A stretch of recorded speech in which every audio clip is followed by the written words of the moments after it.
স্বাগতম বন্ধুরা, আমরা আবার ফিরে এসেছি একটি নতুন ছাদের গল্প নিয়ে।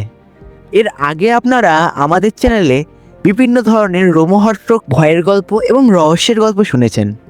আজ নতুন ছাদে শুনবেন বিখ্যাত বাংলা সাহিত্যিক রেবন্ত গোস্বামী রচিত কল্পবিজ্ঞানের গল্প ইন্টারেট। তাহলে চলুন শুরু করা যাক। আর আরেকটি কথা, যদি গল্পটি ভালো লেগে থাকে তবে অবশ্যই একটি লাইক এবং আমাদের চ্যানেলটি সাবস্ক্রাইব করে দেবেন। আর বন্ধুদেরও জানাবেন কিভাবে সাহিত্য এক্সপ্রেস সাহিত্যকে এগিয়ে নিয়ে যাচ্ছে। তবে আর সময় নষ্ট না করে শুরু করা যাক। বিজ্ঞান কলেজের দিলীপ পাঠক যেভাবে সুনীলের কাণ্ড ও ভঙ্গিমার বর্ণনা করলেন তাতে আমি না হেসে পাবো। সুনীলের পক্ষে এমন কাজ অবিশ্বাস্য, হতেই পারে না। বুঝলাম দিলীপ বাবু হয় ভুল দেখেছেন, নয়তো ভুল বুঝেছেন। আমার হাসিতে তিনি আহত হয়ে বলেন, তা আমি পরিষ্কারই বুঝতে পারলাম। তিনি বললেন, আপনি হাসছেন? আমার কাছে যে শুধু ব্যাপারটা অদ্ভুত লেগেছিল তা না, অবিশ্বাস্য লেগেছিল। তাই তো আর কারো কাছে না গিয়ে আপনার কাছে এলাম। আপনি যে শুধু তার বন্ধু তা তো নয়, আপনি একজন প্রখ্যাত সাইকিয়াট্রিস্টও বটে। তাই আপনার কাছে এলাম। আমার মনে হয় সুনীল বাবুর না মাথায় একটু আর কি। না না, ওর কিছু হয়নি, তবে আপনি যখন বললেন আমি ব্যাপারটা দেখছি, ঠিক আছে। দিলীপ বাবু উঠলেন, আমিও উঠে দাঁড়িয়ে বললাম, আপনি দেখেছেন বললেন, তবে আর ওই একটু শব্দটা বসানো যায় না? ঠিক আছে, আমি আজই যাচ্ছি সুনীলের কাছে। বলা যায় না, এটা ওর গবেষণার কোনো প্রতিক্রিয়া হতে পারে। না মানসিক ব্যাপার যখন, গবেষণা? ওইভাবে একই রকম চিন্তাগ্রস্ত মন নিয়ে তিনি বিদায় নেবেন। তার কথা যদিও আমাকেও বেশ চিন্তায় ফেলে। ঘটনাটা যদি সত্যি হয় তাহলে উদ্বিগ্ন হওয়ার ব্যাপার যে আছে তাতে কোনো সন্দেহ নেই। সুনীল আমার বাল্য বন্ধু, একসঙ্গে আমরা স্কুল কলেজে পড়েছি, কর্মক্ষেত্রেও তার সঙ্গে একটা যোগসূত্র আছে। আমি মনোরোগের চিকিৎসক আর সুনীল একজন বিখ্যাত ফিজিও সাইকোলজিস্ট। অর্থাৎ দুজনেরই কারবার মানুষের মন নিয়ে। একটু ভুল বললাম। ইদানিং সুনীল তার কাজের পরিধিটা একটু বাড়িয়ে পশু পাখিদের মন নিয়ে কাজ করার অপচেষ্টা চালিয়ে চলেছে।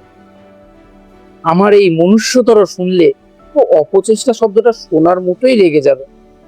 সে বলে, তোর শব্দটা মূল শব্দ থেকে সরে এসে যে অর্থ প্রকাশ করে না, সেটা মানুষের মধ্যে দেখা যায়। অমানুষ ওই শব্দটারই মতো।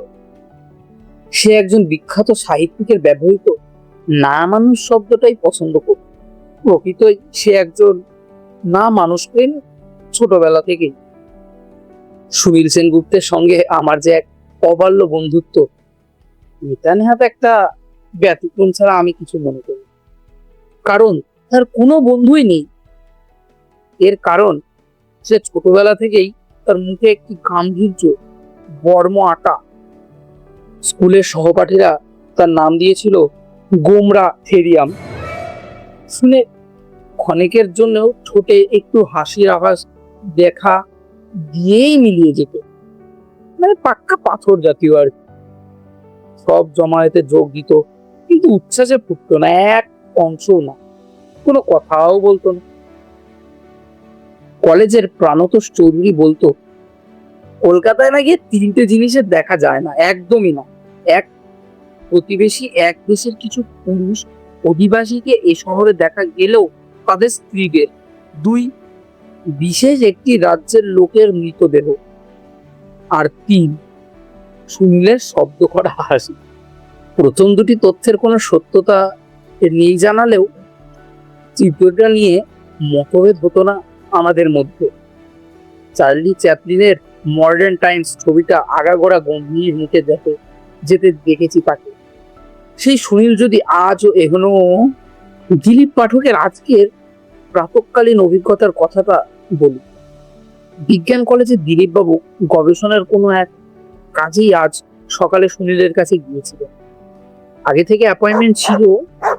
দরজার বেল বাজাতেই সুনীলের কুকুর লুসি খোলা জানালার কাছে ছুটে এসে না বের করে যথারীতি স্বগর্জনে বিরক্ত প্রকাশ করতে লাগলো। দিলীপ বাবু অপরিচিত লোক, অপরিচিত কোনো আগন্তুক এলে তাকে লাঙ্গুল আন্দোলনে স্বাগত জানানো লুসির প্রকৃতিতেই নেই। যতক্ষণ না তার মনিব তাকে সংকেত জানাবে যে আগন্তুক কোনো বিপজ্জনক ব্যক্তি নয়, ততক্ষণ সে ঝেউ ঝেউ করে যাবে। তারপরেও সে মনিবের ওপর পুরো ভরসা রাখে না, একটু দূরে সন্দিগ্ধ সতর্ক দৃষ্টি নিয়ে বসে থাকবে। দিলীপ বাবু সেই রকমই আশা করেছিলেন। সুনীল বাবু এখনই এসে লুসিকে সামলাবেন, তারপর দরজা খুলে তাকে ভেতরে ডাকবেন। তার পরিবর্তে তিনি যা দেখলেন তাতে তার আক্কেল গুরুম হয়ে গেল। এ কি অসম্ভব! সুনীল বাবু এসে লুসির পাশে দাঁড়ালেন, তারপর অবিকল লুসির ভঙ্গিমায় জানালার গ্রিলে মাথা ঠেকিয়ে দিলীপ বাবুর দিকে ভয়ঙ্কর দৃষ্টিতে তাকিয়ে অদ্ভুত বীভৎস আওয়াজ করতে লাগলেন। দিলীপ বাবু হতভম্ব হয়ে কতক্ষণ সেখানে দাঁড়িয়েছিলেন। তিনি জানেন না, যখন সদ্গীত ফিরল সে বিমূঢ় অবস্থাতেই শটান চলে এলেন আমার কাছে। আমার স্ত্রী দীপাকে ব্যাপারটা বললাম। সেও বিশ্বাস না করে প্রথমে হেসে উঠল, বলল, হ্যাঁ, দেখো গা, তোমার ওই দিলীপ বাবুই তোমার কোনো পেশেন্ট নিজের জন্য অ্যাপয়েন্টমেন্ট করতে এসে অন্যের কথা বলে ফেলেছে।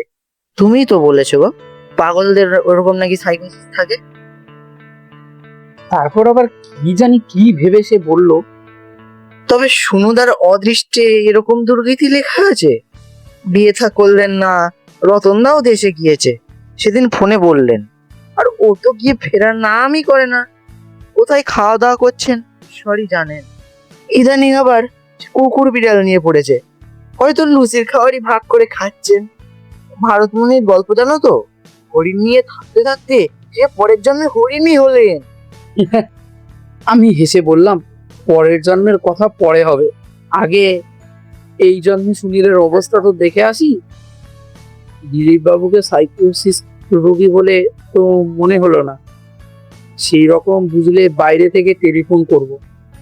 পরিতোষ যে চেম্বার বন্ধ রাখে আজ, পেশেন্টদের ফোন করে দেখি। দীপার গৃহস্থ কাজের সহকর্মী অনিলের মা ঘর মুছতে মুছতে বোধহয় সবই শুনেছে। সে মহা উৎসাহে তার চালাখালি গ্রামের অভিজ্ঞতা নিয়ে বললে উঠল, কুকুর কামড়ালে না এরকম হতে পারে। কথাটি শুনলে আমার এখনো হাসি পায়। কুকুরে কামড়ালেই এমনটা হতেই পারে বুঝলে দাদা বাবু। আমাদের গায়ের ননি হালদারকে একবার পাগল কুকুরে কামড়াইছিল, সে কিছুতেই ইনজেকশন নিল না। কিছুদিন পরে সে কুকুরের নাগাল ঘেউ ঘেউ করতে করতে মারা গেল। সবাই দেখে তার মুখ আর কান কেমন লম্বা লম্বা হয়ে গেছে। তার এই কথাগুলো শুনে আমিও জবাবে বলেছিলাম, হতেই পারে, তবে চালাখালিতে অনেকে পাগল ছাগলের কামড় খেয়েছে। অনিলের মার অবাক বড় বড় চোখের সামনে দিয়েই আমি সুনীলের বাড়িতে রওনা দিই। সুনীলের বাড়িতে মাসখানেক আগে এক রবিবারের শেষ যেদিন গিয়েছিলাম, সেদিন তার মধ্যে একটা ভাবান্তর লক্ষ্য করেছিলাম। দরজা ভেজানো ছিল, বরাবরের মতো বেল বাজিয়ে দরজাটায় টোকা দিতে লুসি ছুটি এসে সশব্দে অধ্যয়ন জানিয়ে পিঠ দিয়ে ঠেলেই দরজা খুলে দিল। দরজায় টোকার শব্দে সে কি করে জানলো যে দরজার এপারে তার মনিবের বন্ধু দীপায়ন মৈত্র? সেটা আমার মতন মানুষের মনের ডাক্তারের পক্ষেও বলা সম্ভব নয়। সুনীল হয়তো বলতে পারবে। ঘরে ঢুকে সুনীলকে দেখলাম, আমার দিকে একবার চেয়ে আয় বলেই গভীর মনোনিবেশে সহকারে জানলা দিয়েই বাইরে চেয়ে আছে। তার দৃষ্টি অনুসরণ করে দেখি পাঁচিলের ওপরে তার পোষা বেড়াল হালুম বসে আছে ধ্যানরত অবস্থায়। সেদিকেই তার দৃষ্টি। সেদিকে চেয়ে থাকতে থাকতেই সে বলল, আচ্ছা দীপু, হালুম এখন চোখ বুজে কি ভাবছে বলতো? অতীতের স্মৃতিচারণ, না আগামী দিনের পরিকল্পনা, না শুধুই চিন্তা স্বপ্ন চিন্তা? এই দুগ্ধ মৎস্য বিরল দুনিয়ার কঠোর ব্যবস্থার কথাও সে ভাবতে পারে। সুনীল মাথা নেড়ে গম্ভীর মুখে বলল, না না, ঠাট্টার কথা না। হালুমের মস্তিষ্কের কোষ যখন আছে, মানুষ চিন্তা করার স্মৃতি ভান্ডারও যখন আছে, তখন স্বাভাবিক প্রকৃতির বাইরে কিছু চিন্তা ভাবনা নিশ্চয়ই তৈরি হচ্ছে। এই দেখ সুনীল, মানুষের ডাক্তার হয়তো গরু ছাগলের চিকিৎসা কিছুটা করতে পারে, কিন্তু মানুষের মনের ডাক্তারের ক্ষমতা নেই যে তোর হালুম বা লুসির মনের হদিস রাখে। তবে লুসির আমাকে দেখে আনন্দ হয়, সেটা আমি জানি। ওর রাগ দুঃখও আছে। তবে গতকাল কি হয়েছিল বা আগামীকাল তুই ওর জন্য স্পেশাল কিছু আনবি কিনা সে বিষয়ে চিন্তা ভাবনা করে বলে মনে হয় না আমার। করলেও সেটা জানা যাবে না। সুনীল গম্ভীর হয়ে উত্তর দিল, হ্যাঁ, সেই চেষ্টাই তো আমি করছি। সেদিন তার সঙ্গে আড্ডা বা আলোচনা কিছুই জমল না। চেষ্টা করে দেখলাম, কিন্তু সে একেবারেই অন্যমনস্ক। তার দৃষ্টি একবার হালুমে আর একবার লুসির দিকে হচ্ছে। আমি বিরক্ত হয়ে বললাম, পশু পাখি কুকুর বেড়াল জন্মগত যে সেই প্রবৃত্তি আছে, তার বাইরে কোনো আলাদা চিন্তা করার প্রতিভা নেই। ওই রাস্তার নেড়ি কুত্তাটাকে তুই পুষলেও এই লুসির মতোই প্রভুভক্ত বুদ্ধিমান হয়ে যেত, সব ট্রেনিং এর ওপর। পুলিশ কুকুর দেখেছিস তো? সুনীল হট করে ঘুরে বসে বলল, আচ্ছা দীপু, বলতো নেপচুন গ্রহে মাথার আকৃতির কোনো পাহাড় আছে? হ্যাঁ, সে কি করে বলবো, আশ্চর্য। সুনীল ছোটে হাসি এনে বলল, সেটাই বল, তুই জানিস না। কিন্তু তবে মানুষ একদিন হয়তো জানবে, তার জন্য সেখানে যাওয়া দরকার নেই। ওখানকার ছবি এখানে ধরা পড়বে। সেরকম লুচির চিন্তাও আমার কাছে ধরা দেবে ইনফ্রারেড যন্ত্রের সাহায্যে। ইনফ্রারেড? তা দিয়ে কি করে? আরে ইনফ্রারেড নয় রে, infrared, intelligence transmission and reception device এর শর্ট ফর্ম, সংক্ষিপ্ত রূপ। সুনীলের ভাবগতিক দেখে সেই যে চলে এসেছিলাম, এর মধ্যে আর যায়। আজ দিলীপ বাবুর দেখা ঘটনা শুনে মনে একটা সন্দেহ আর ভয়ও দেখা দিল। স্কিজোফ্রেনিয়া, অনেক পণ্ডিত আর বিজ্ঞানীর এই অবস্থা আমি দেখেছি, শুনেওছি। কখনো হতাশ বা মানসিক আঘাত থেকে, কখনো বিষক্রিয়া থেকে, কিছুটা বংশগতি, কিছুটা মানসিক দৃঢ়তার অভাব, অনেক কারণ মিলেই এরকম হয়। এই ভাবতে ভাবতে সুনীলের বাড়ির কাছে আসতেই ভিড় দেখে গাড়ি থামালাম। শুনলাম কিছুক্ষণ আগে প্রতিবেশীরা জানতে পেরেছে দিলীপবাবুর বিবৃতির মধ্যে এক ফোঁটাও মিথ্যে নেই। কতকগুলো ছোট ছেলে সুনীলের বাড়ির কাছে রবারের বল নিয়ে ক্রিকেট খেলছিল। তাদের বল সুনীলের জানলায় এসে লাগতে একটা ছেলে সেটা কুড়োতে আসে। সঙ্গে সঙ্গে লুসি আর সুনীল নিজে একই সঙ্গে নাকি জানালার গ্রিলে মুখ লাগিয়ে তারা পালিয়ে গিয়ে বড়দের বলে। তখন সবাই এসে দেখে এই ব্যাপার। সুনীল এমনিতে কারো সঙ্গে মিশতো না, নিজের কাজ নিয়েই থাকতো। পাড়ার সবাই তাকে একজন শিক্ষিত দাম্ভিক বিজ্ঞানী হিসেবেই গণ্য করতেন। কিন্তু তার একই আচরণ, নিঃসন্দেহে তার প্রতিবেশী এক ভদ্রলোক আমাকে বলার সময় কথা শেষ না করে তার তর্জনীটা যেভাবে ক্লবওয়াজের কপালের ওপর ঘোরালেন, তাতে তার সিদ্ধান্ত বুঝে নিতে অসুবিধা হলো না। চাক্ষুষ দেখলাম একটু পরেই বাইরে এত লোকের ভিড় আর গোলমাল লুসির পছন্দ হলো না বোধহয়। তাকে রাগত মূর্তিতে জানলায় দেখা গেল। প্রায় এক মুহূর্তে তার পাশে এসে দেখা দিল আমার অবাল্য পরিচিত মুখ। কিন্তু তার চোখে এই দৃষ্টি আমার অপরিচিত। দুজনে মিলে সমস্বরে অমানসিক বা না মানসিক গর্জনে তাদের বিরক্তি প্রকাশ করতে লাগলো। হঠাৎ লুসির দৃষ্টি আমার ওপর পড়ল। সে জানালা থেকে নেমে মহা আনন্দে দরজার দিকে ছুটে এলো, সঙ্গে শুনিল। কিন্তু দরজা খুলছে না কেন? সুনীল, সে কি দরজা খোলার ক্ষমতা হারিয়ে ফেলেছে? মুহূর্তেই কর্তব্য স্থির করে ফেললাম। সেল ফোনে যোগাযোগ করার কিছুক্ষণের মধ্যেই পুলিশ আর নার্সিং হোমের লোকজন এসে গেল। দরজা ভাঙার পর সবাইকে বাইরে দাঁড়াতে বলে আমি ভেতরে ঢুকলাম। আমাকে দেখে লুসি লাফিয়ে আনন্দ প্রকাশ করতে লাগলো। তার দেখা দেখি সুনীল যেভাবে লাফাতে লাগলো সেটা কলকাতার রাস্তার বাদরওয়ালাদের খেলাতেই দেখা যেত। আমার এ সময় হঠাৎ অনিলের মায়ের সেই অবৈজ্ঞানিক গল্পটাই মনে পড়ল। লুসির মতো সুনীলের জীবও বেরিয়ে পড়েছে। আস্তে আস্তে একদিন তার মুখ কান দুটো কি লম্বা হয়ে যাবে। একটি বিখ্যাত গল্পে রাতারাতি সাপে পরিণত হওয়া কাণ্ড কারখানা নিঃসন্দেহে স্কিজোফ্রেনিয়ার চরম পরিণত। মানসিক। আমি লুসিকে নিয়ে বাড়ির বাইরে আসতে পেছন পেছন সুনীলের দু পায়ে ভর দিয়ে অস্বাভাবিক দ্রুততায় বাইরে ছুটে এলো। সুনীলের গাড়ি ও লোকজন প্রস্তুতি ছিল। সাবধানতার জন্য ওদের হাতে তোয়ালে জড়িয়ে রাখতে হয়েছে। ওরা সুনীলকে পাজা কোলা করলেও সে ওদের কিন্তু কামড়ালো না। আমার কোলে লুসির মতোই ওদের দিকে তাকিয়ে আওয়াজ তুলে প্রতিবাদ জানাচ্ছিল কেউ। লুসি কিছু করার আগেই ওরা গাড়ি চালিয়ে চলে গেল। ঠিকই ভাবলো কে জানে, ভাবলো হয়তো মনি অসুস্থ হয়ে পড়েছে, এটুকু বোধ শক্তি ওর মস্তিষ্কে হয়তো আছে। কিন্তু লুসিকে ধরে বাড়ির মধ্যে নিয়ে এলাম। আবার আমার বাংলা ভাষাতেই তাকে বললাম, সুনীল শিগগিরই এসে যাবে, তুমি লক্ষ্মী হয়ে একটু বাড়িতে থাকো। কিছু বিস্কুট আর জল দিলাম। সে অনিচ্ছা সত্ত্বেও খেতে লাগলো। মনে হলো বেচারি কাল থেকে আইন সুনীল আর রতনদা ছাড়া একমাত্র আমার হাতে দেওয়া খাবারই সে খায়। নইলে অন্য দেওয়া লোভনীয় খাবার সুখেও দেখবে না। অনাহারে মরে গেল বেচারার কি যে হবে। ঠিক অনেক বুঝিয়ে তাকে বাইরে থেকে তালা বন্ধ করে নিজের গাড়িতে নার্সিং হোমে রওনা দিলাম। বাড়িতে ফোন করে ওখানে জানাতে চাইলাম পরিবেশটার কর্তব্য সম্পাদনা করেছে কি। দীপা হাইমাই কি জানতে চাইলো ব্যাপারটা। আমি সংক্ষেপে শুধু বললাম, দিলীপ বাবু আমার পেশেন্ট নয়, বরং ভরতমণি বা চিলাখালীর ননি হালদারের কেস হলেও হতে পারে। নিজে জেনে পরে জানাবো। এখন আর ফোন করেও লাভ নেই, এটুকু বলেই ছেড়ে দিলাম। বুঝলাম দীপা কৌতূহলে ফটফট করবে, কিন্তু চিকিৎসায় ব্যস্ত হয়ে আছি জেনে ফোন করে নার্সিংহোমে গিয়ে দেখি সুনীলকে ঘিরে আমার শিক্ষিত বিখ্যাত মনোরোগ বিশেষজ্ঞ ডক্টর ঘোষাল ছাড়াও নিউরোলজিস্ট ডক্টর মুখার্জি এবং জুনিয়র ডাক্তার ও নার্সেরা দাঁড়িয়ে। ডাক্তার ঘোষালের হাতে ইঞ্জেকশনের সিরিঞ্জ। আমাকে দেখে স্যার বললেন, দীপায়ন, তোমার বন্ধুর টুপিটা খুলে দাও তো।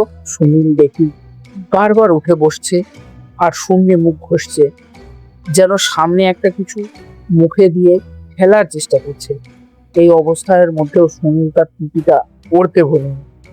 তার কেশহীন মস্তক সে বাইরে বেরোনোর সময় টুপি দিয়ে ঢেকে রাখ, এটা তার একমাত্র দুর্বলতা।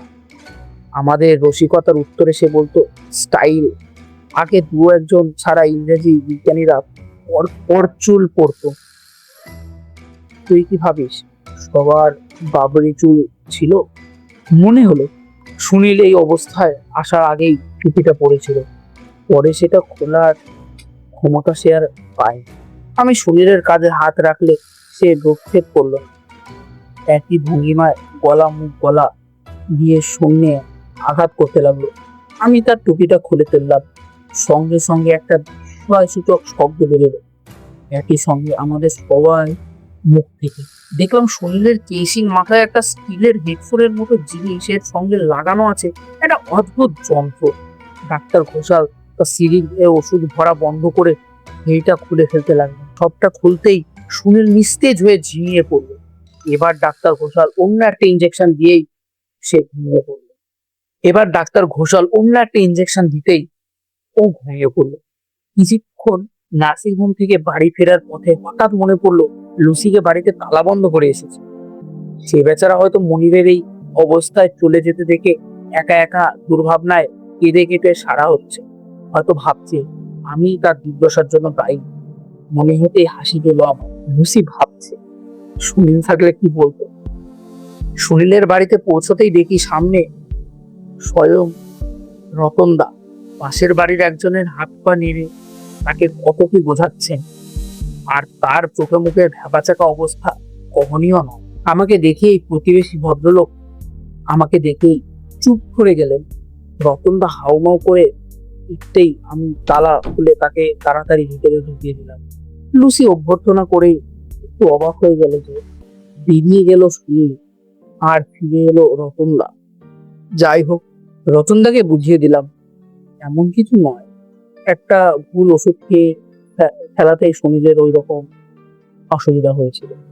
চারপাশে চেয়ে দেখলাম সত্যি কিছু ওষুধ বিশুদ্ধ টেবিলে বা ড্রয়ারের আছে কিনা। সেই সময় চোখ পড়লো একটা ডায়েরি। সুনীলকার গবেষণার কথা নিয়ে বাংলা ডায়েরি লিখতে চান। ব্যক্তিগত ব্যাপার নিয়ে লেখার মধ্যে ও ছিল না। কৌতূহল বসে তুলে নিলাম ডায়েরিটা। রতনদা ভেতর থেকে বললো, চা করছি, খেয়ে যেও দীপদাদা বাবু। কবে শেষ লিখেছে শুনি। উল্টাতেই চোখে পড়লো লেখা। ডারউইন বলছেন, পশুদের মনের চিন্তাধারা জানতে আমরা অক্ষম, কিন্তু ডারউইনের সময় ডক্টর সুনীল সেনগুপ্তর intelligence transmission and reception device বা ইন্টারনেট আবিষ্কৃত হয়। প্রথমে লুচির মাথায় ট্রান্সমিটারটা লাগিয়ে দেবো, তারপর আমার নিজের সেরিব্রাল কর্টেক্সের রিসিভারের দুটো পয়েন্ট ঠিকমতো জায়গায় চেপে বসিয়ে দেবো।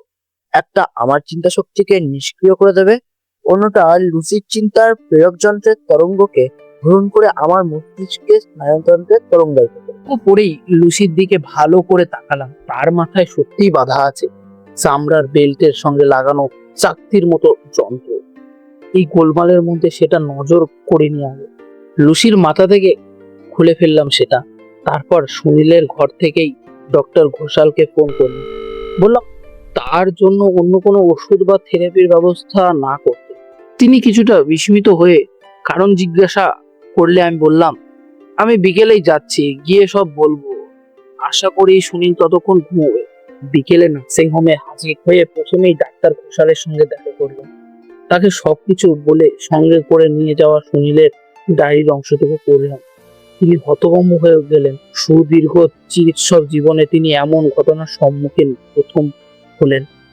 আমার অনুরোধে সুনীলের গবেষণার বিষয়টা গোপন রাখতে রাজি হলেন। কিছুক্ষণ পরেই সুনীলের ঘুম ভাঙল। হঠাৎ এক পরিবেশে নিজেকে দেখে অবাক হয়ে জিজ্ঞাসা করলেন, ব্যাপার কি দীপু, আমি কি অসুস্থ হয়ে পড়েছিলাম?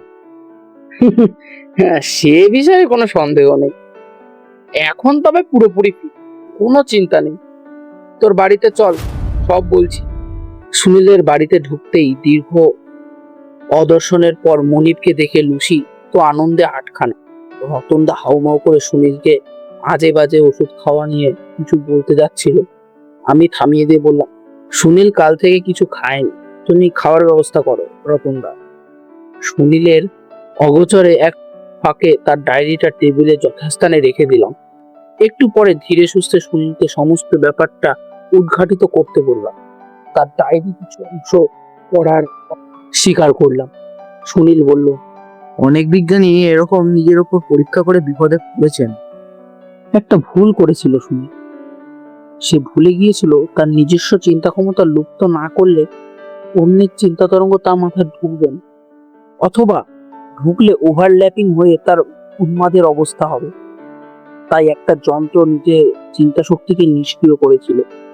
কিন্তু যেহেতু তার মস্তিষ্ক ও কার্যক্ষমতা হুবহু তখন লুসিড জেরক্স কপিতে পরিণত হয়েছিল, তার সেই অবস্থার বিবরণ লিখে রাখা তো দূরের কথা, তখন সে মনুষ্য দেহধারী এক নিরক্ষর না মানুষ। আমি মনে মনে হাসলাম। দুজনে বুদ্ধি ওভারল্যাপিং হলেই বা এর চাইতে বেশি কি উন্মাদ অবস্থা তার হতো? সুনীল হতাশ হয়ে বলল, কিছুই লাভ হলো না রে। মানুষের চিন্তা ক্ষমতা ফিরে পেয়ে ভুলেই গিয়েছি সেই কুকুর প্রাপ্তি অবস্থার কথা। একটা মুহূর্ত মনে পড়ছে না। কখন দিলীপ বাবু এসেছিলেন, কখন তুই এসেছিলি, নার্সিং হোমে নিয়ে গেলি, কিছুই মনে নেই। লুসির হয়তো মনে আছে। কি হয়েছিল রে লুসি? ডারউইনের কথাই কি ঠিক? যন্ত্র ছাড়াই লুসি প্রভুর চিন্তাধারাকে বেশ রপ্ত করে ফেলে। সে ভোগডোক করে তার বক্তব্য পেশ করে দিল। আমি হেসে বললাম, যাকগে, লুসি থাক, তার মাথা নিয়ে। তোর ঘাড়ে একটা মাথাই থাক, ওসব নিয়ে আর মাথা ব্যথা নেই। গিয়ে দিলীপ বাবুকে একটা ধন্যবাদ দিয়ে আসবে। তিনি আমার কাছে না এলে প্রতিবেশীরা যে কি ব্যবস্থা নিত, বা তাদের দৃষ্টি আকর্ষণ না হলে কি করুণ পরিণতি তোর ছিল, ভেবে আঁকতে উঠি। দীপাকে অবশ্য সবই বলতে হলো, তবে ওর সংস্কার মতো প্রতিজ্ঞা করলাম এটা গোপনই রাখতে। পরে একদিন আমার বাড়িতে চা খেতে খেতে আড্ডা হচ্ছিল। দীপা হেসে বলল, বেতাল পঞ্চবিংশতির গল্প তো পড়নি? তাতে বিক্রমাদিত্য বেতালের প্রশ্নের উত্তরে বলেছিলেন, মস্তিষ্কের পরিচয় পরিচয়। খগম গল্পের মতো দেহ না পাল্টাতে পারে, তবু সুনীলদা কি সুনীলদা ডাকতে তখন রাজি ছিলাম। তবে কি বলতে লুসিদা? তা কেন, দুটো মিলেই বলতাম সুলুদা। শুনতে খারাপ, বিলুমিলু যখন হতে পারে। হ্যাঁ, তা ঠিক, একদম সত্যি, তা ঠিক। জীবনে বোধহয় ওই প্রথম দিন মন খুলে হেসে উঠলো আমার বাল্য বন্ধু ডক্টর সুনীল সেনগুপ্ত।